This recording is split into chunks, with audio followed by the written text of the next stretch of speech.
Jak widać, lampy są pomalowane.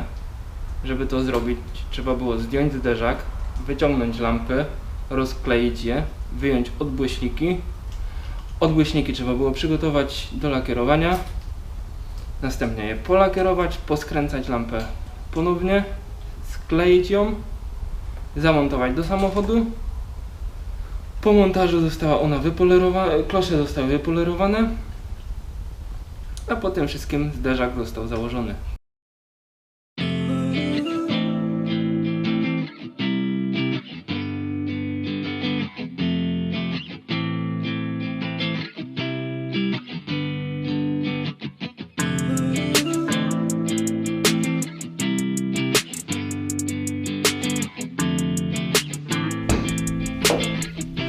Sad again. Are you splash gang?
Months later.